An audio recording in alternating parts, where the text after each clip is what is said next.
भाग 5। उधर गोबर खाना खाकर अहिराने में जा पहुंचा। आज झुनिया से उसकी बहुत सी बातें हुई थी।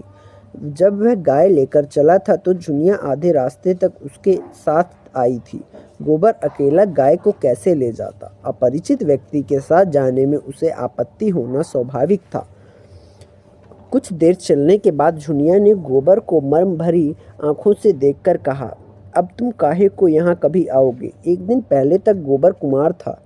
गांव में जितनी युवतियाँ थीं वह या तो उसकी बहनें थीं या भाभियाँ। बहनों से तो कोई छेड़छाड़ हो ही क्या सकती थी। भाभियाँ अलबत्ता कभी कभी उससे ठिठोली किया करती थीं, लेकिन वह केवल सरल विनोद होता था।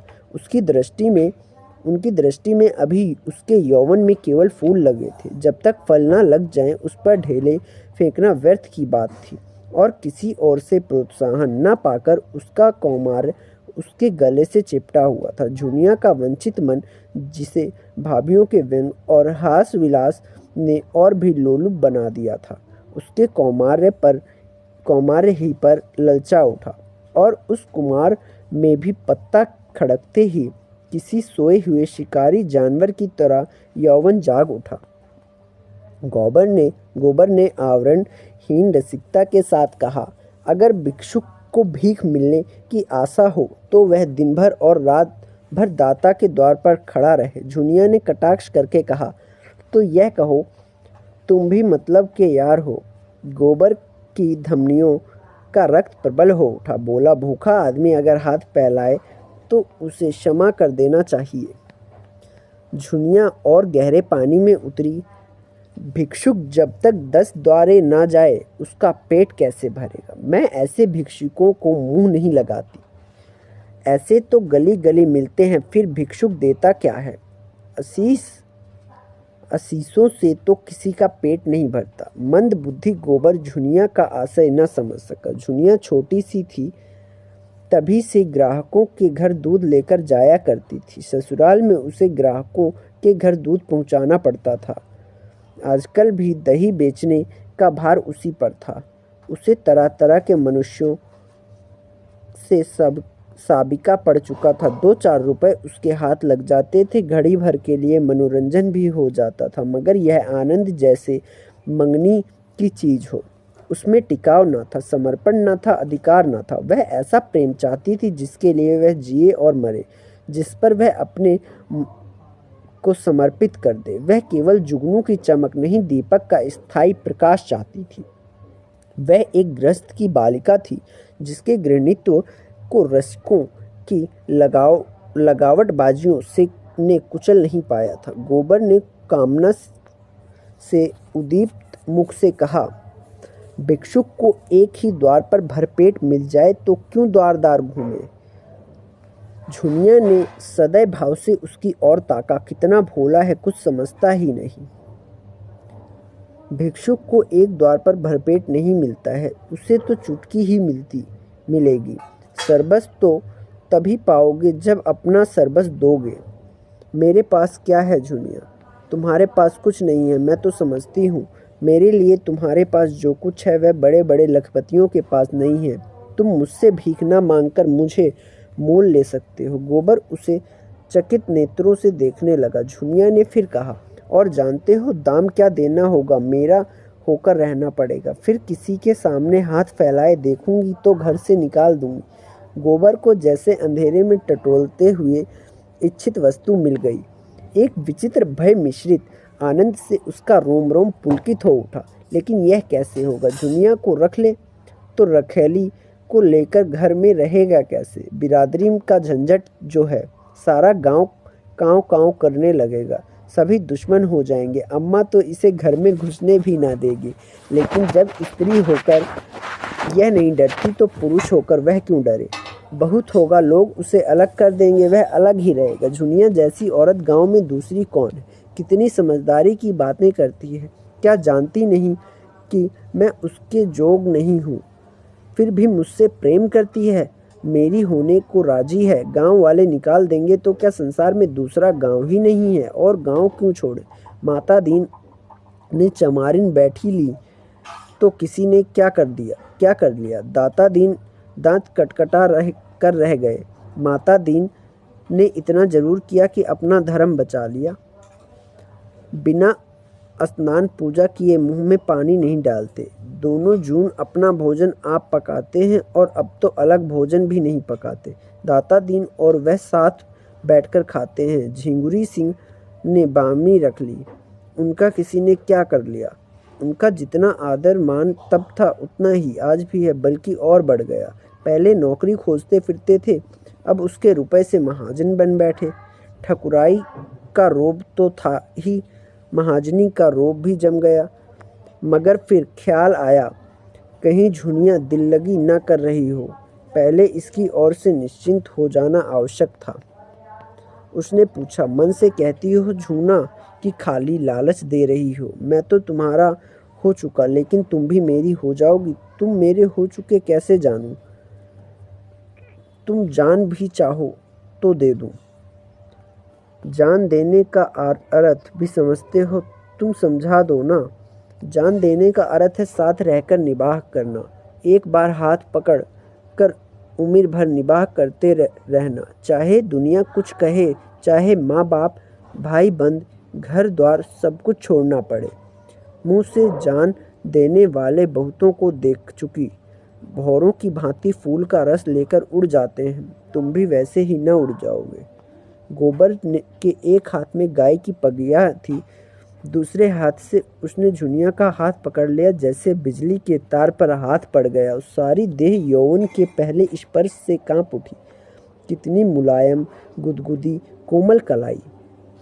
झुनिया ने उसका हाथ हटाया नहीं, मानो इस स्पर्श का उसके लिए कोई महत्व ही ना हो।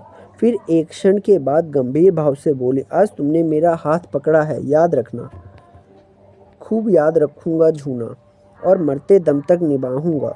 झुनिया अविश्वास भरी मुस्कान से बोली, इसी तरह तो सब कहते हैं गोबर, बल्कि इससे भी मीठे चिकने शब्दों में। अगर मन में कपट हो मुझे बता दो, सचेत हो जाऊं। ऐसों को मन नहीं देती। उनसे तो खाली हंस बोल लेने का नाता रखती हूँ। परसों से दूध लेकर बाजार जाती हूँ। एक से एक बाबू, महाजन, ठाकुर, वकील, अमले, अफसर अपना रसियापन दिखाकर मुझे फंसा लेना चाहते हैं। कोई छाती पर हाथ रखकर कहता है, झुनिया तरसा मत। कोई मुझे रसीली नसीली चेतवन से घूरता है, मानो मारे प्रेम के बेहोश हो गया हो। कोई रुपया दिखाता है, कोई गहने। सब मेरी गुलामी करने को तैयार रहते हैं उम्र भर, बल्कि उस जन्म में भी। लेकिन मैं उन सबों की नस पहचानती हूँ। सब के सब भौरे रस लेकर उड़ जाने वाले। मैं भी उन्हें ललचाती हूँ, तिरछी नज़रों से देखती हूँ, मुस्कुराती हूँ। वह मुझे गधी बनाते हैं तो मैं उन्हें उल्लू बनाती हूँ। मैं मर जाऊँ तो उनकी आंखों में आंसू ना आएगा। वह मर जाएं तो मैं कहूँगी, अच्छा हुआ निगोड़ा मर गया। मैं तो जिसकी हो जाऊँगी उसकी जन्म भर के लिए ही हो जाऊँगी। सुख में, दुख में, संपत में, विपत में उसके साथ रहूँगी। हरजाई नहीं हूँ कि सबसे हंसती बोलती फिरूँ। न रुपए की भूखी हूँ, न गहने कपड़े की। बस भले आदमी का संग चाहती हूँ, जो मुझे अपना समझे और जिसे मैं भी अपना समझूं। एक पंडित जी बहुत तिलक मुद्रा लगाते हैं, आधा सेर दूध लेते हैं। एक दिन उनकी घरवाली कहीं नेवते में गई थी, मुझे क्या मालूम, और दिनों की तरह दूध लिए भीतर चली गई। वहाँ पुकारती हूँ, बहू जी बहू जी, कोई बोलता ही नहीं। इतने में देखती हूँ तो पंडित जी बाहर के किवाड़ बंद किए चले आ रहे हैं। मैं समझ गई इसकी नीयत खराब है। मैंने डांट कर पूछा, तुमने किवाड़ क्यों बंद कर लिए? क्या बहू जी कहीं गई हैं? घर में सन्नाटा क्यों? उसने कहा, वह एक न्योते में गई है। और मेरी और 2 पग और बढ़ गया आया। मैंने कहा, तुम्हें दूध लेना हो तो लो, नहीं मैं जाती हूँ। बोला, आज तो तुम यहाँ से न जाने पाओगी झूनी रानी। रोज रोज कलेजे पर छुरी चलाकर भाग जाती हो, आज मेरे हाथ से न बचोगी। तुमसे सच कहती हूँ गोबर। मेरे रोए खड़े हो गए। गोबर आवेश में आकर बोला, मैं बचा को देख पाऊँ तो खोद कर जमीन में गाड़ दूँ, खून चूस लूँ। तुम मुझे दिखा तो देना, सुना तो। ऐसों का मुंह तोड़ने के लिए मैं ही काफ़ी हूँ। मेरी छाती धक धक करने लगी। यह कुछ बदमाशी कर बैठे तो क्या करूँगी, कोई चिल्लाना भी तो ना सुनेगा। लेकिन मन में यह निश्चय कर लिया था कि मेरी देह छुई तो दूध की भरी हांडी उसके मुंह पर पटक दूंगी। बला से 4-5 सेर दूध जाएगा, बच्चा को याद तो हो जाएगा। कलेजा मजबूत करके बोले, इस फेर में ना रहना पंडित जी, मैं अहिर की लड़की हूँ। मूछ का एक एक बाल नुचवा लूँगी। यह लिखा है तुम्हारे पोथी पत्रों में कि दूसरों की बहू बेटी को अपने घर में बंद करके बेइज्जत करो, इसीलिए तिलक मुद्रा का जाल बिछाए बैठे हो। लगा हाथ जोड़ने, पैरों पड़ने एक प्रेमी का मन रख दोगी तो तुम्हारा क्या बिगड़ जाएगा झूना रानी। कभी कभी गरीबों पर दया किया करो, नहीं भगवान पूछेंगे मैंने तुम्हें इतना रूप धन दिया था, तुमने उससे एक ब्राह्मण का उपकार भी नहीं किया तो क्या जवाब दोगी। बोले, मैं विप्र हूँ, रुपए पैसे का दान तो रोज ही पाता हूँ, आज रूप का दान दे दे। मैंने यूं ही उसका मन परखने को कह दिया। मैं 50 रुपए लूँगी, सच कहती हूँ गोबर। तुरंत कोठरी में गया और 10-10 के 5 नोट निकालकर मेरे हाथों में देने लगा। और जब मैंने नोट जमीन पर गिरा दिए और द्वार की ओर चली तो उसने मेरा हाथ पकड़ लिया। मैं तो पहले ही से तैयार थी। हांडी उसके मुंह पर दे मारी। सिर से पांव तक सराबोर हो गया। चोट भी खूब लगी। सिर पकड़कर बैठ गया और लगा हाय हाय करने। मैंने देखा अब यह कुछ नहीं कर सकता तो पीठ में 2 लातें जमा दी और किवाड़ खोलकर भागी। गोबर ठट्ठा मारकर बोला, बहुत अच्छा किया तुमने, दूध से नहा गया होगा, तिलक मुद्रा भी धुल गई होगी, मूछें भी क्यों न उखाड़ ली। दूसरे दिन मैं फिर उसके घर गई। उसकी घरवाली आ गई थी। अपने बैठक में सिर में पट्टी बांधे पड़ा था। मैंने कहा, कहो तो कल की तुम्हारी करतूत खोल दूं। पंडित लगा हाथ जोड़ने। मैंने कहा, अच्छा थूक कर चाटो तो छोड़ दूं। सिर जमीन पर रगड़कर कहने लगा, अब मेरी इज्जत तुम्हारे हाथ है जूना। यही समझ लो कि पंडिताइन मुझे जीता ना छोड़ेंगी। मुझे भी उस पर दया आ गई। गोबर को उसकी दया बुरी लगी। यह तुमने क्या किया, उसकी औरत से जाकर कह क्यों नहीं दिया, जूती से पीटती। ऐसे पाखंडियों पर दया न करनी चाहिए। तुम मुझे कल उसकी सूरत दिखा दो, फिर देखना उसकी मरम्मत कैसी मरम्मत करता हूँ। झुनिया ने उसके अर्ध विकसित यौवन को देखकर कहा, तुम उसे ना पाओगे, खास देव है, मुफ्त का माल उड़ाता है कि नहीं। गोबर अपने यौवन का यह तिरस्कार कैसे सहता। डींग मारकर बोला, मोटे होने से क्या होता है, यहाँ फौलाद की हड्डियाँ हैं, 300 दंड रोज मारता हूँ, दूध घी नहीं मिलता, नहीं अब तक सीना यों निकल आया होता। यह कहकर उसने छाती फैलाकर दिखाई। झुनिया ने आश्वस्त आंखों से देखा। अच्छा, कभी दिखा दूंगी, लेकिन वहाँ तो सभी एक से हैं, तुम किस किस की मरम्मत करोगे। न जाने मर्दों की क्या आदत है कि जहाँ कोई जवान सुंदर औरत देखी और बस लगे घूरने, छाती पीटने। और यह जो बड़े आदमी कहलाते हैं, ये तो निरे लंपट होते हैं। फिर मैं तो कोई सुंदरी नहीं हूँ। गोबर ने आपत्ति की, तुम्हें देखकर तो यही जी चाहता है कि कलेजे में बिठा ले। झुनिया ने उसकी पीठ में हल्का सा घूंसा जमाया। लगे, औरों की तरह तुम भी चापलूसी करने, मैं जैसी कुछ हूँ वह मैं जानती हूँ, मगर लोगों को तो जवान मिल जाए, घड़ी भर मन बहलाने की, और क्या चाहिए। गुण तो आदमी उसमें देखता है जिसके साथ जन्म भर निवाह करना हो। सुनती भी हूँ और देखती भी हूँ आजकल बड़े घरों की विचित्र लीला है। जिस मोहल्ले में मेरी ससुराल है उसी में गपड़ू नाम के काश्मीरी रहते थे। बड़े भारी आदमी थे। उनके यहाँ 5 सेर दूध लगता था। उनकी 3 लड़कियाँ थीं, कोई 20-20, 25-25 की होगी, एक से एक सुंदर। तीनों बड़े कॉलेज में पढ़ने जाती थी। एक साहित्य कॉलेज में पढ़ाती भी थी। 300 का महीना पाती थी। सितार वह सब बजावें, हारमोनिया वह सब बजावें, नाचें वह गाँवें वह, लेकिन ब्याह कोई ना करती थी। राम जाने वह किसी मर्द को पसंद नहीं करती थी कि मर्द उन्हीं को पसंद नहीं करता था। एक बार मैंने बड़ी बीवी से पूछा